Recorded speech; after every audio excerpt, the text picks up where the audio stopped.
Olá meus caros, aqui é o Corvo. Halloween Ends, o último filme da trilogia da Blumhouse, iniciado em 2018 com David Gordon Green e Danny McBride nas principais cadeiras criativas, necessita de dois âmbitos de avaliação no meu entendimento. O primeiro âmbito é o macro, onde refletimos onde o filme em si se encaixa e dialoga com os antecessores e fecha com sucesso ou fracasso questões deixadas em aberto. O segundo âmbito é o micro, ou seja, onde reconhecemos elementos que dizem respeito apenas a este último filme em especial e que não têm relação direta com a trilogia em termos globais. Falar em macro e micro aqui é uma abordagem que didaticamente estarei utilizando para que o ouvinte possa sentir os elementos que fazem parte do todo, ao mesmo tempo diferenciando as particularidades de cada um dos três filmes isoladamente. Penso que proceder assim ajudará o cinéfilo a compreender porque eu não considero Halloween Ends a melhor forma, a mais assertiva, de terminar o projeto. Concomitantemente, creio que também ficará claro o porquê de considerar algumas ideias apresentadas no arcabouço do filme válidas, mesmo com as inúmeras contradições que podem ser apontadas no roteiro. Penso que tais ideias poderiam ter funcionado melhor em um momento diferente da trilogia, e não necessariamente no seu desfecho. Halloween Ends, de certo modo, se manteve coerente com a identidade de David Gordon Green e Danny McBride, pois repete um fenômeno que podemos encontrar nos 3 volumes escritos e dirigidos por eles. A apresentação de boas ideias, mas uma nítida dificuldade em desenvolvê-las no momento correto, de forma fluida e não fragmentada como encontramos. Comecemos pelos elementos macro, já que são aqueles que se repetem na trilogia como um todo e de certo modo facilitam o reconhecimento dos filmes enquanto parte de um mesmo organismo, mesmo que muito defeituoso, pelo menos assim avalio. Os elementos macro mais notórios que posso citar são 1. A noção de trauma, que em Halloween 2018 fica centralizada em Laurie Strode, que em Halloween Kills permanece com ela, mas já infectando os demais moradores de Haddonfield, e que em Halloween Ends já não está mais com Laurie, mas continua mortificando toda a cidade. 2. Jamie Lee Curtis e Laurie Strode, que embora tenha sido protagonista apenas no primeiro filme, é sempre o ponto de partida, os olhos e a voz dessa trilogia, elemento inclusive mais enfatizado em Halloween Ends. Laurie é vítima, mas também testemunha e a mente que consegue ver o todo com mais facilidade, graças às prévias experiências com Michael Myers. Em certo sentido, Jamie, em muitos momentos, acaba exercendo uma função semelhante à que Donald Pleasence tinha quando interpretava o Dr. Loomis, mas não conseguindo ser tão boa quanto Donald nesse aspecto em específico. 3. A trilha sonora de John Carpenter, que é tão autoral e característica, que mantém o clima e a imersão, favorecida pela música, dentro de um padrão. Mesmo que as localidades onde os filmes foram rodados tenham mudado, a música de John Carpenter ajuda a manter a sensação de que ainda estamos no mesmo lugar. 4. O modo como David Gordon Green filma, as cores, filtros e ângulos que utiliza, como também a produção e efeitos práticos de Christopher Nelson. Os dois, do ponto de vista estético, ajudam a manter Halloween dentro de um mesmo estilo e marco. 5. O uso excessivo e desnecessário de muitos easter eggs, com o claro objetivo de atingir nostalgicamente os fãs da franquia. Os easter eggs pouco ou nada acrescentam à estrutura dos novos filmes, e o seu uso não seria problemático caso não fosse excessivo, utilizado muitas vezes para fazer com que a nostalgia crie distrações e nuble os olhares mais críticos. Em Halloween Ends, temos a aparição de Nick Castle, o stuntman que fez Michael Myers no filme de 78, aparecendo e repetindo as palavras de Linda. See anything you like? Temos Corey Cunningham, atrás de um arbusto sendo visualizado por Laurie pela janela do andar superior da casa. Temos a agulha de tricô, que Laurie usa contra Michael no embate final, e também um carro conversível preto, uma referência ao de Mike, em Halloween 5. Que os estudantes bullies de Corey usam. São apenas alguns exemplos de inúmeros. Por fim, temos o item 6. A verossimilhança com a linha de continuidade encontrada nos filmes que John Carpenter dirigiu ou apenas produziu no princípio da franquia. Halloween 2018, em termos de fonte textual, formato das letras e cores, usa a mesma fonte de Halloween 1978, enquanto Halloween Kills usa de Halloween 2, de 1981, e Halloween Ends usa as letras azuis de Halloween 3, Season of the Witch. Mas percebam que isto não é apenas uma simples referência, mas também a maneira como David Gordon Green e Danny McBride nortearam cronologicamente toda a sua atividade, começando pelo conceito do Stalker, em 2018, que foi mal desenvolvido e inferior ao trabalho de Carpenter, passando para o clima hospitalar em Halloween Kills, mas expandindo, já que houve a introdução do grupo de linchamento, chegando finalmente a Halloween Ends, que embora tenha Michael Myers, não é um filme do Michael Myers. E é por isso que eu disse na introdução do item 6 que o que acompanhamos é uma verossimilhança, e não algo exatamente igual. Halloween 3 Season of the Witch é um filme que não tem relação alguma com a cronologia Michael Myers, mas ainda assim é um filme com a temática Halloween. Já Halloween Ends é um filme com a temática Halloween, que tem Michael Myers, mas onde o antagonista faz meras pontas, e a linha narrativa da história pouco tem a ver com qualquer coisa relativa a ele. Ambos os filmes, Season of the Witch e Ends, são caminhos que se afastam da forma Halloween tradicional, onde o primeiro fez de modo integral, sendo mal recebido e rechaçado por não ter informado o público sobre isso. Já o segundo cometeu a mesma desonestidade na campanha de marketing, inclusive algo visível no banner e posters de divulgação, dando a entender que seria o confronto final entre Laurie e Michael quando ambos estão longe de ser o enfoque deste filme. A desonestidade do marketing é, de certo ponto, algo incomum entre ambos, mas a diferença é que Ends ainda contém Michael no enredo. O efeito prático resultante disso, aos meus olhos, é que Halloween Ends, massacrado tanto pela crítica especializada, como também pelo público, talvez não seja tratado ou transformado futuramente em um cult classic, como aconteceu com Season of the Witch. A ausência de Michael, personagem de simbologia de Haddonfield, possibilitou que os cinéfilos, nas décadas seguintes, encarassem Season of the Witch como uma obra à parte, uma espécie de spin-off, embora o plano fracassado de Mustafa Akkad, na época, tenha sido de criar uma antologia de filmes com temáticas de Halloween. O mesmo tratamento não será dado a Halloween Ends. A tendência é que este seja visto como uma obra excêntrica em termos de forma, mas maculada em termos de conteúdo, por subaproveitar Michael e Laurie à custa de um terceiro personagem, Corey Cunningham, que não havia sido preparado previamente ou recebeu o mesmo desenvolvimento dentro da trilogia. Corey foi introduzido abruptamente, ganhando toda a atenção do roteiro para no fim ser descartado. Em outras palavras, substituiu-se o que já havia sido trabalhado e desenvolvido dentro do espectro da trilogia, apenas deste recorte, por algo ou alguém não trabalhado, que recebeu todo o enfoque do olhar de Green e McBride para que fosse desenvolvido nesta película aqui, o que inclusive aumentou o tempo de duração total, para no fim a sensação de trabalho feito às pressas permanecer, resultante das decisões abruptas onde o personagem morre junto com a trilogia.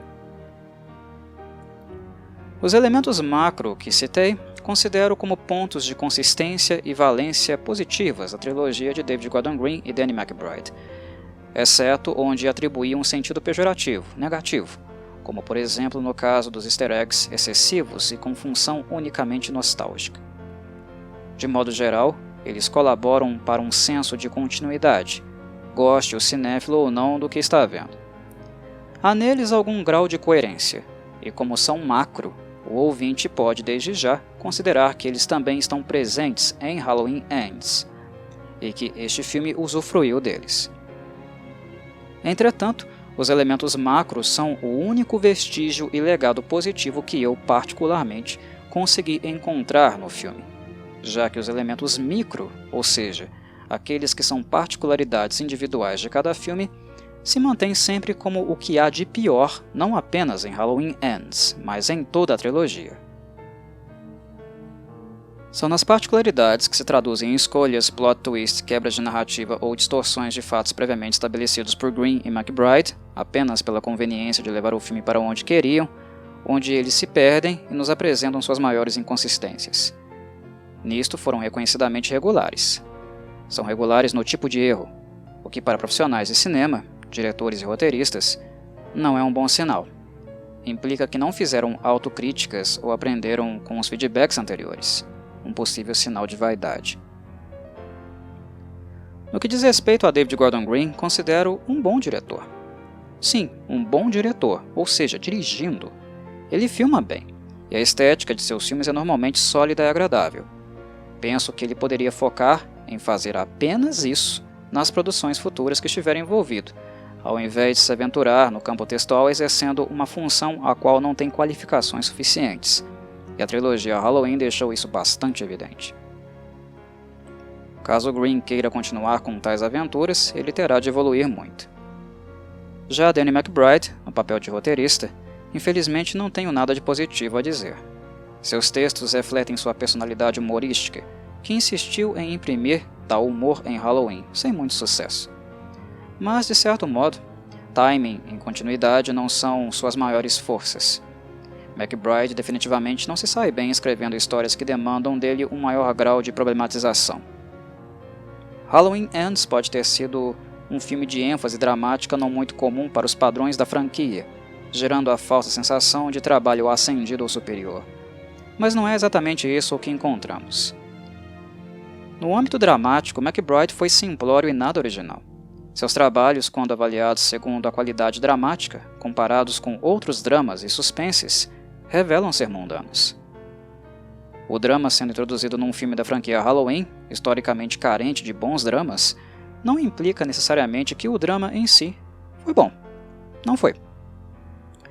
Um bom drama funciona e comove quando está em diálogo com qualquer outro gênero cinematográfico. Não há impedimento para isso.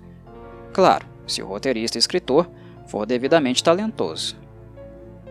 Discordando de pessoas que avaliaram Halloween Ends como um salto de qualidade em termos dramáticos, penso que não é o caso. Porque num simples exercício de imaginar o filme sem Laurie e Michael e apenas com Corey e Allison, com o drama envolvendo apenas a ambos, ainda entendo que a narrativa dramática requer mais desenvolvimento e lapidação para de fato comover e marcar. McBride e também Green pecam na condução e suas decisões abruptas normalmente tendem a ser também anticlimáticas e antinaturais. Creio que a identificação dos elementos micro ilustra isto muito bem, e é o que farei agora. Para tal, preciso primeiro partir do geral para o específico. O geral, no caso, se traduz no desejo de David Gordon Green de deixar sua assinatura autoral na franquia Halloween, ou seja, de imprimir sua visão e fazer um filme onde todos poderiam assistir e identificar, conceitualmente e esteticamente, como uma obra feita por ele. É o que acontece, por exemplo, quando assistimos o Halloween original, de 78. Identificamos de cara que é um filme com assinatura e visão cinematográfica de John Carpenter. É uma marca identitária. Este desejo de David Gordon Green, que é totalmente legítimo, saudável e nobre, uma postura que aprecio em todos os profissionais em geral, infelizmente nos apresenta a principal contradição dele, que fica explícita e lamentavelmente visível em Halloween Ends, o filme onde finalmente ele teve cartas brancas para fazer o que quisesse. Em Halloween 2018, a Blumhouse não estava disposta a correr muitos riscos e simplesmente deixar David Gordon Green livre. Por sinal, Green ainda não era um diretor consolidado e influente, e com o saldo final da trilogia Halloween, continua achando que ele terá muito a provar ainda. O que Jason Blum desejava era um filme que se conectasse diretamente com o conceito e estética de John Carpenter, ou seja, do filme original, revitalizando a marca e, evidentemente, tornando-a lucrativa para a Blumhouse. A tarefa, do ponto de vista financeiro, foi alcançada, porque Halloween 2018 fez rios de dinheiro. Do ponto de vista estético e conceitual, David Gordon Green bem que tentou, mas não conseguiu replicar o trabalho de John Carpenter. A cinematografia de Dean Cundey, o conceito do The Shape, o comportamento stalker de Michael e o modo de filmar as facetas deste comportamento são todos exemplos de pontos que Green não conseguiu desenvolver em nenhum dos filmes da franquia. O ouvinte pode simplesmente questionar: mas Corvo, em Halloween Ends, Michael stalkeia Laurie em uma cena específica. Isto é verdade, mas tal momento funciona como um easter egg, mais como um easter egg, e não propriamente a aplicação do conceito de Carpenter. E o mesmo vale, por exemplo, para a cena onde Corey observa Laurie atrás do arbusto. O elemento stalk e a aura de suspense no filme de Carpenter são constantes, e não apenas uma notinha de rodapé no roteiro que escreveu com Deborah Hill. Entendem a diferença? Algumas pessoas argumentam que a crítica a Halloween Ends no que diz respeito a Michael Myers aparecer muito pouco é injusta, porque no filme original ele aparece ainda menos. Mas tal argumento é inválido, pois carece de contexto. O que está em jogo aqui não é o tempo de cena, o quanto um personagem aparece, mas o impacto dele sempre quando está presente. No caso de Michael, seu impacto é sentido inclusive mesmo quando ele não está visível. Perguntas tais como onde ele está, de onde ele vai atacar, naquela tensão e ansiedade pré-ataque, um artifício que Carpenter aprendeu com Alfred Hitchcock, estava sempre presente. Ou seja, mesmo que Michael apareça pouco no Halloween original de 78, a presença dele é sentida em todos os lugares, mesmo em cenas diurnas, o que é simplesmente fantástico em termos de imersão. Não se trata de aparecer muito, mas o impacto que um personagem gera cada vez que aparece, a aura que emana dele quando não o vemos. O que em Halloween Ends inexiste completamente, mesmo Michael tendo mais tempo de cena em comparação com o filme original. Pulando agora para Halloween Kills, David Gordon Green já dispunha de reconhecimento para ter maior liberdade com a película. O problema é que Halloween não foi planejado, desde o princípio, para ser uma trilogia nos moldes que recebemos. O contrato com Malek Akkad, herdeiro de Mustafa, se estendeu para 3 publicações, mas no início David Gordon Green e Danny McBride sequer sabiam que participariam das 3, ou que haveriam 3 filmes, um fato que vocês podem conferir consultando antigas entrevistas. Quando Green e McBride escreveram Halloween 2018, suas deficiências com roteiro os fizeram perceber, no meio do caminho, que a história que conceberam para o primeiro em suas mentes demandaria mais tempo de tela, mais orçamento, o que resultou, por exemplo, no final corrido do filme, no elemento micro, muito aleatório por sinal, que foi de obrigar o Dr. Sartain a ser o pivô de um encontro forçado entre Laurie e Michael, já que erroneamente foi retirado do vilão o traço obsessivo, a fixação que ele sente por alguma pessoa que vê, e que o leva a friamente e estrategicamente criar um contexto favorável para atacá-la, como vimos acontecer com Laurie no Halloween de 1978. Reforço e repito aqui. Green e McBride são inconsistentes como roteiristas, e sua visão ultrapassou o limite de tempo e orçamento, condicionando o encontro entre Laurie e Michael no filme de 2018. Isso aconteceu porque eles precisavam criar alguma resolução, um jeito de terminar rápido o serviço com as 2 principais estrelas. O combate entre Laurie e Michael é ótimo, não me entendam mal, mas a condução até o embate final não foi de forma alguma natural, fluida. Com a história de Halloween 2018 bem ou mal resolvida, David Gordon Green e Danny McBride ganharam a oportunidade de retornar em Halloween Kills, para talvez dar vazão aos desejos que não tiveram tanto tempo de colocar em prática. Porém, algumas aspirações já haviam sido realizadas às pressas no filme anterior, e Kills, de certo modo, teve como função apenas manter os cofres da Blumhouse cheios, afinal, o sucesso do primeiro filme foi enorme. Porém, creio que Jason Blum e todos os envolvidos cresceram demais os olhos naquele lucro todo, que foi deveras inesperado. Green e McBride tinham história para um filme e uma pequena barriga, talvez mais a metade de um, mas não para 3 filmes. E isto foi o que a Blumhouse demandou deles. Sendo assim, Halloween Kills acabou servindo como ponte entre o primeiro e Halloween Ends, sem realmente apresentar muitas ideias ou colocá-las em prática com o devido aprofundamento. Kills é um filme extremamente violento, mas muito superficial intelectualmente. Green e McBride criaram um grupo de linchamento para caçar Michael e aumentar ainda mais o caos instaurado em Haddonfield, mas não tiveram a habilidade de efetivar o comentário social que queriam fazer deste fenômeno de massa. Inclusive, as frases e jargões prontos do roteiro foram tão juvenis que acabaram prejudicando o filme aos olhos do público, que não foi saciado nem mesmo com algumas mortes das mais brutais que Michael Myers realizou em toda a história da franquia. Não encontramos aqui um brainstorming sendo feito, ou o talento de um roteirista na dramatização dos fenômenos apresentados. Infelizmente, Green e McBride não tiveram um gabarito para isso. Mas no que diz respeito ao Gore Fest, creio que ninguém pode reclamar. O que não falta em Halloween Kills é um Michael Myers truculento, o que nos faz refletir que extremos textuais também não são necessariamente bons. Um filme não pode convencer apenas com Michael Myers e a ausência total de boa dramatização, e o mesmo se aplica a um filme apenas com drama e a ausência de Myers, como vimos em Halloween Ends. Olhando em retrospectiva, talvez teria sido melhor prezar pelo equilíbrio, o que não foi atingido em virtude da trilogia não ter sido planejada desde o princípio. Não estava tudo pronto numa planilha.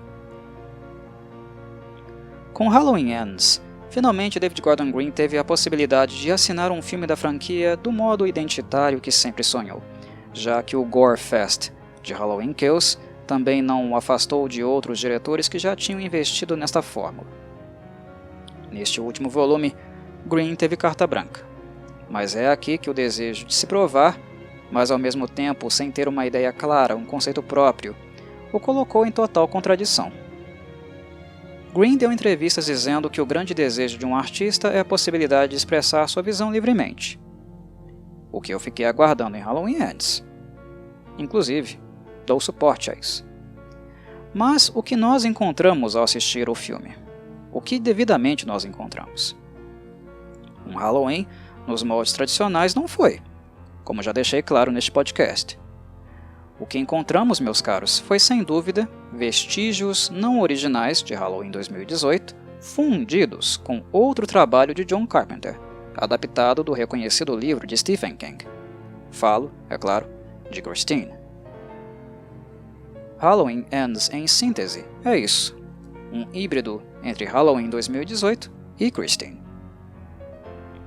E é um fato tão evidente que o próprio Green chegou a perguntar para Carpenter se o roteiro estava parecido. O velho carpinteiro, com sua brutal honestidade muito conhecida, confirmou. Mas isto não impediu Green e McBride de continuarem com o roteiro em questão, de qualquer modo. Neste sentido, questiono.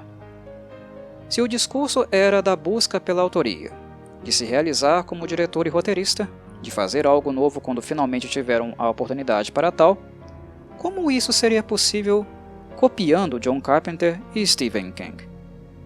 Não faz o menor sentido, e é nisto que reside a contradição de David Gordon Green. Assistindo Halloween Ends, fui tomado por uma sensação melancólica ao me deparar com um roteiro que, da perspectiva dos envolvidos, não apresentava nada novo. E naquilo que venderam como novo, de novo também não tinha nada, porque era quase que integralmente as ideias conceituais de Christine, enxertadas no contexto da trilogia. A única diferença real é que a cidade de Haddonfield e o trauma sofrido, aqui do ponto de vista coletivo, tem uma influência catalisadora naquilo que Corey acabou se transformando, mas a relação do jovem com Myers é inteiramente nos moldes de Christine. Dito isso, esclareço que David Gordon Green não está plagiando. Embora o acento seja Christine, ele não deixa de homenagear livro e filme abertamente, mostrando muito claro a referência. O sobrenome de Corey é Cunningham, o mesmo de Arnie. Até mesmo os cortes de cabelo, a camisa e o par de óculos usado pelo personagem são verossimilhantes. A temática da retroalimentação do mal é utilizada sem constrangimento. Ronald Lebey, no livro de King, e o próprio carro no filme de Carpenter estavam fracos, um monte de sucata. Quando Arnie estabelece uma conexão afetiva com Lebey, ou com o carro, dependendo da versão, a sucata é rejuvenescida. Christine fornece a Arnie a sensação de poder que sempre desejou, ao mesmo tempo em que sua juventude e tônus alimentam o mal que habita no carro. E é exatamente esta a dinâmica que encontramos entre Corey e Michael, sem tirar nem impor, com a observação de que John Carpenter fez isso melhor em Christine, assim como seu Halloween original continua sendo superior aos trabalhos de Green. Adicionalmente, as últimas cenas com Michael Myers são em um triturador de sucata de uma oficina ferro velho, exatamente o mesmo destino de Christine. Como podem perceber, o filme é completamente inspirado na obra de King e na estética cinematográfica criada por Carpenter. Porém, volto a perguntar: onde está a originalidade tão defendida por David Gordon Green, que o levou a justificar uma mudança de rota tão brusca? Não há. O que se percebe é que as ideias de Green e McBride acabaram, e sem saber muito bem o que criar, como Stephen King brilhantemente faz a cada livro publicado, eles acabam enxertando Christine nos vestígios, restos e retalhos que restaram dos dois filmes anteriores. Eles não sabiam mais o que fazer, então colocaram um corpo estranho dentro do filme. O pequeno Michael Myers que apareceu na janela no final de Halloween Kills, que motivou Karen a ir ao quarto de Judith e ser morta por Michael, sequer foi lembrado por eles, o que me leva a cogitar que muitas cenas desconexas na trilogia foram inseridas por pura aleatoriedade, sem necessariamente estabelecer um compromisso de desenvolvimento conceitual. A morte de Karen acabou sendo completamente gratuita e penso que a atriz Judy Greer não deve ter ficado muito feliz ao saber disso. Lembro que ela ficou muito triste quando descobriu que Karen morreria, sendo assim impedida de trabalhar com Jamie Lee Curtis mais uma vez. E bem, já que o resultado final de Halloween Ends não é tão satisfatório como o de Christine, também fico impedido de avaliar positivamente este movimento escolhido por David Gordon Green. Para fechar, falarei de alguns elementos micro de Halloween Ends. Só que agora colocarei aqueles que são continuidade de fatos estabelecidos pelos filmes anteriores e que não têm nenhuma relação com obras externas, exceto aqueles que dizem respeito a Corey, por ser um personagem novo. Acredito que uma boa forma de tocar nesses elementos é lançando o olhar sobre o estado dos 4 personagens mais importantes do filme: Corey, Allison, Laurie e Michael. Corey é um personagem que foi e continua sendo estigmatizado por um crime que ele de fato cometeu. Um ano após o desaparecimento de Michael Myers e a incerteza de seu paradeiro, Corey leva a óbito um pequeno garotinho malcriado num acidente doméstico, um ato muito displicente da parte dele que servia como babá do moleque na ocasião, especialmente levando em consideração a diferença de idade entre ambos.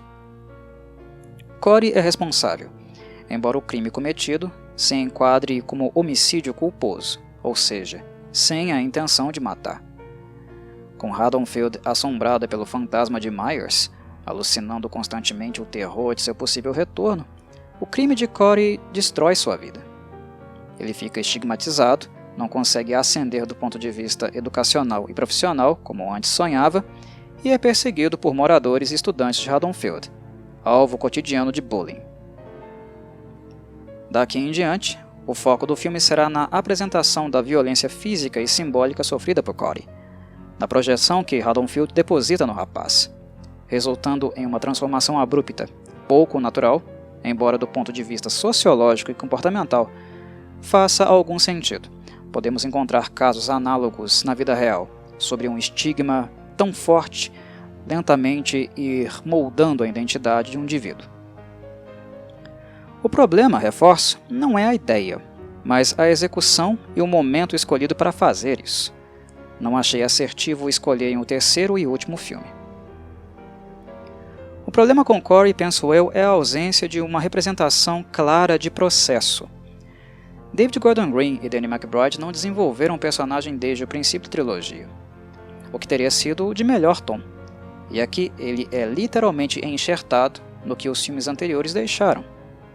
Imagino que se o personagem fosse introduzido lentamente na trilogia, ocupando espaços vagos e sem muita relevância, especialmente no segundo filme, talvez o público não tivesse sentido tanta aversão a ele. Da falta total de contexto para Corey, para a introdução com enfoque total neste personagem que ninguém conhece e que ocupa quase todo o filme com seus dilemas. Esta foi a direção escolhida por Green e McBride, o que obviamente foi na contramão do marketing feito, que prometia um embate final entre o The Shape e Laurie Strode, com destaque especial e emocional, graças ao fato de ser o último filme de Jamie Lee Curtis nesta franquia que deu a ela uma carreira. Por todas essas variáveis, eu entendo perfeitamente a indignação do público, pois o mesmo não foi preparado para tal momento, e ainda por cima foi induzido a acreditar em um confronto final entre a protagonista e o antagonista, que de fato acontece, mas apenas em virtude de algumas circunstâncias de bastidores. Para quem não sabe, houve test screening para Halloween Ends. Várias pessoas foram convidadas para assistir o primeiro corte do filme, para que os produtores pudessem mensurar o grau de satisfação e fazer possíveis correções. A informação que todos recebemos e vinculada na rede é que o público, em geral, odiou o final do filme. E como o final novo e definitivo de Halloween Ends, ou seja, aqueles que eles fizeram depois, é um confronto rápido entre Laurie e Michael, depois do filme não focar em nenhum dos dois durante toda a sua extensão, isto nos leva a crer que a cena talvez tenha sido uma tentativa, que no fim acabou sendo falha, de apaziguar o sentimento geral. A história de Corey não é desinteressante, e se o roteiro fosse vendido, por exemplo, no formato de episódios em uma minissérie de TV, ou parte de uma antologia de histórias de Haddonfield, ou o filme fosse simplesmente chamado Corey, penso que o backlash talvez tivesse sido menor. Mas infelizmente, estúdios, diretores e produtores não aprendem com erros do passado, que existem inclusive nesta franquia, com Season of the Witch, e eles sempre colocam os interesses financeiros à frente dos artísticos. Com um nome e proposta diferente, certamente o filme não teria a mesma arrecadação. Então, colocaram um filme Halloween, venderam que Michael e Laurie teriam um grande final embate, quando na verdade Halloween Ends não tem nada a ver com isso. A relação de Corey com Michael foi pouco desenvolvida, pois a retratação da continuidade do mal não é bem feita e natural, especialmente pelo modo como Michael é apresentado. No primeiro contato do jovem com o The Shape, vislumbres do evento traumático, ou seja, do homicídio culposo, vêm à tona, e as tensões diárias levam Corey ao descontrole, a dar vazão ao desejo de retaliação. Não temos nada muito forte para indicar um elemento sobrenatural sendo transmitido. A análise de Corey pela via sociológica é muito mais assertiva, penso eu, mas isto é algo que David Gordon Green e Danny McBride não têm competência para fazer. Eles fracassaram miseravelmente ao representar o ódio coletivo em Halloween Kills, e aqui falham mais uma vez quando este ódio, continuidade da opressão e ressentimento, ganha dimensões mais individuais na figura de Corey, quando finalmente abraça as projeções que Haddonfield depositou nele.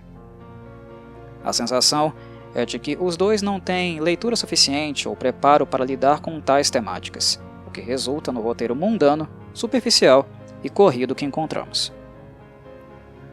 No que diz respeito a Michael, Laurie e Allison, o que vejo são contradições, e não apenas uma questão de despreparo para comentar temáticas que estão acima do conhecimento dos envolvidos. No caso de Michael, o personagem de Carpenter sempre foi ambíguo. Não nos é apresentada sua real motivação no filme original. Sua existência, de maneira geral, nos faz transitar entre o real e o sobrenatural, mas sem nunca ter a capacidade de definir o que ele é realmente. Michael é ao mesmo tempo um espelho de atos bárbaros que seres humanos são capazes de realizar, mas o faz de modo tão macabro, sombrio, turvo e às vezes extra-humano que chamá-lo de coisa e não usar um pronome de tratamento é muito assertivo. Loomis tinha total razão neste sentido, e Laurie não apenas entendeu, como segue com o mesmo parecer do vilão. Em suma, o conceito de Carpenter é este: um pé no real, mas com algo estranho acontecendo com o personagem. Uma pequena porcentagem do seu ser numa dimensão, talvez sobrenatural, que não conseguimos definir muito bem, e nem descobrir, pois é isto o que mantém sua mística.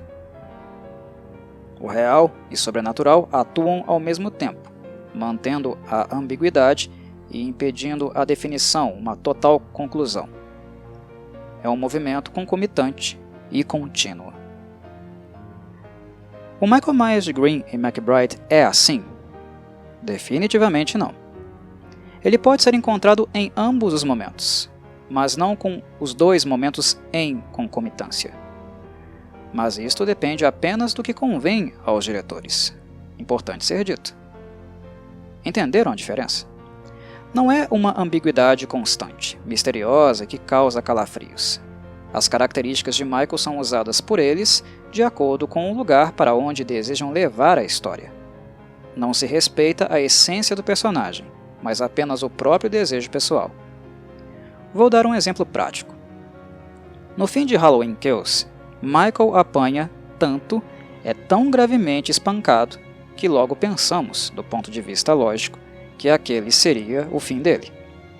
Um homem sexagenário normal não seria capaz de sobreviver àqueles ferimentos, nem mesmo um homem na flor da juventude.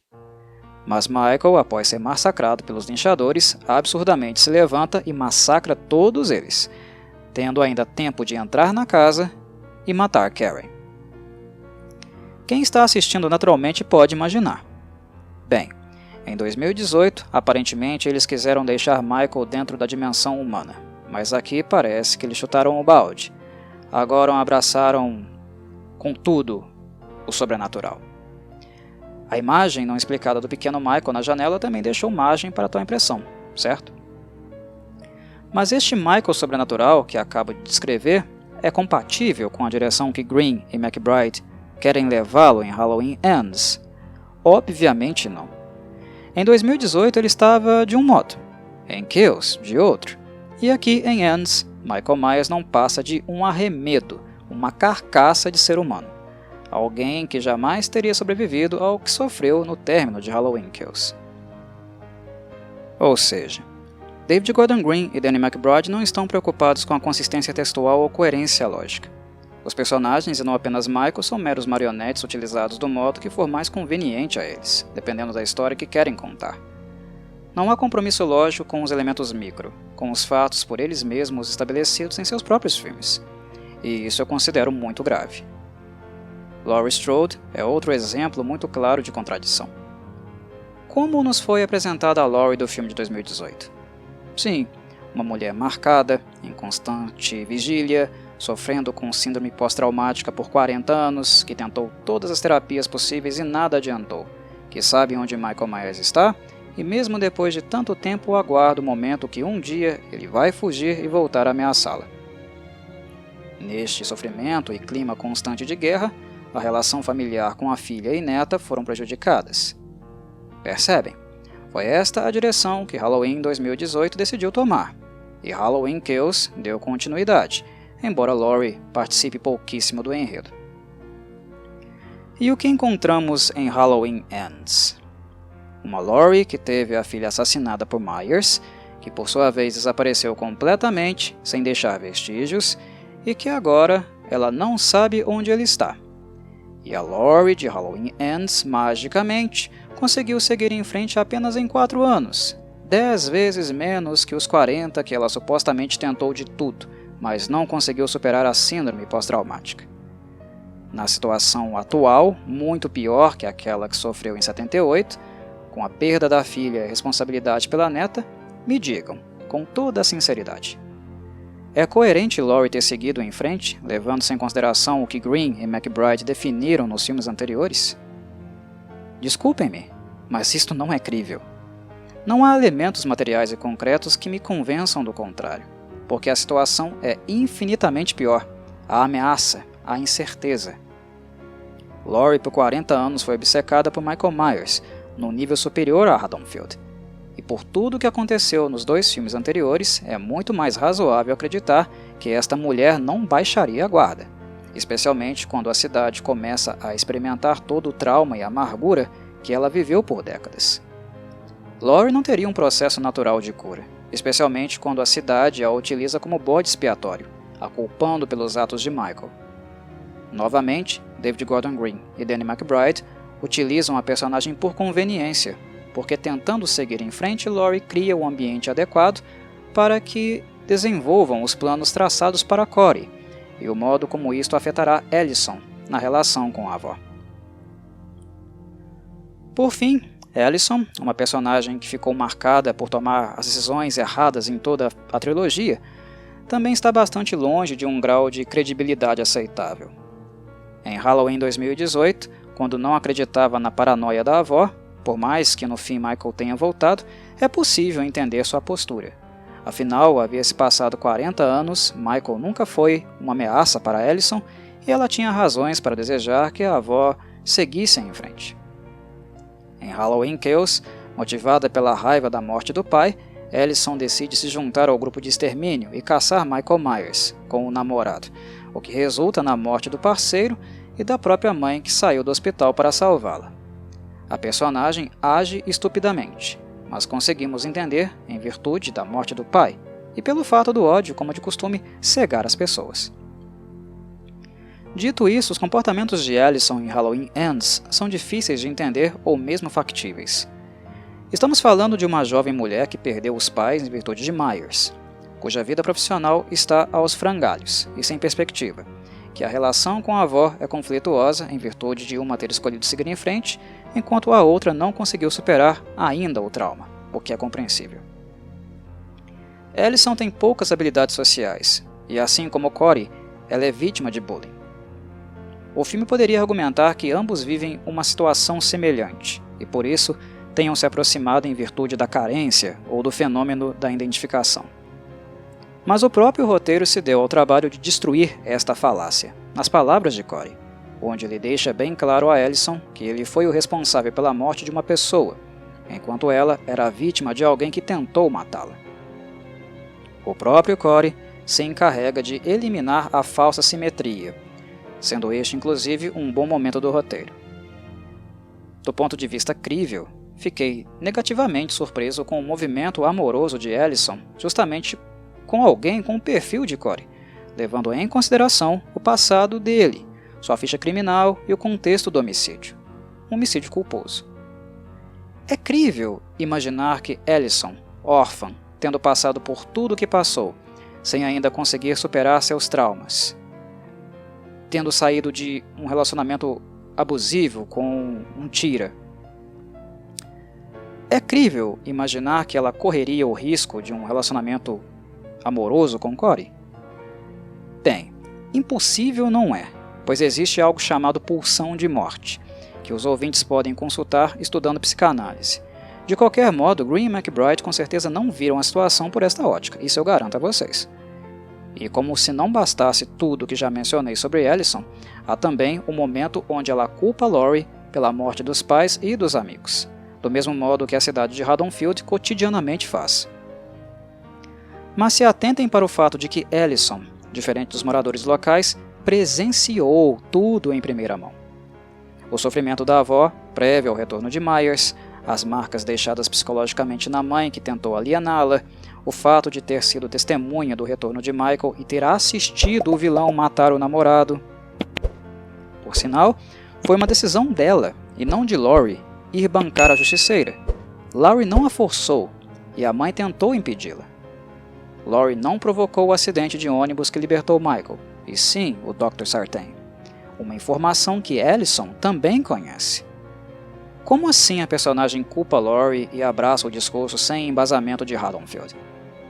Mesmo que as acusações tenham sido feitas em um momento de raiva, considero completamente absurdo o texto de Green e McBride, até porque Allison, diferente de todos os amigos que tinha, nunca aparentou ser tão imatura como eles, ou desprovida de inteligência emocional. Pelo menos não até Halloween Ends. Aqui muda tudo. Enfim, meus caros. A esta altura acredito que justifiquei, com muitos elementos, meus pontos de discordância com a direção de David Gordon Green.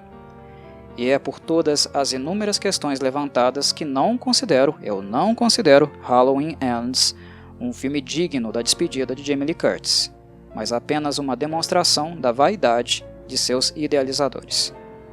Embora excessos sejam cometidos nas críticas feitas na internet e os insultos não sejam aceitáveis, eu entendo perfeitamente o sentimento de frustração causado por este filme. Assim como a trilogia num todo, este não foi bem conduzido, e a relação com o público também não, sendo em alguns momentos até alienante. De minha parte, nem mesmo a homenagem feita a The Thing, de John Carpenter, ou o uso do clássico do rock and roll Don't Fear the Reaper, do Blue Oyster Cult, foram capazes de me cegar para todas as inconsistências.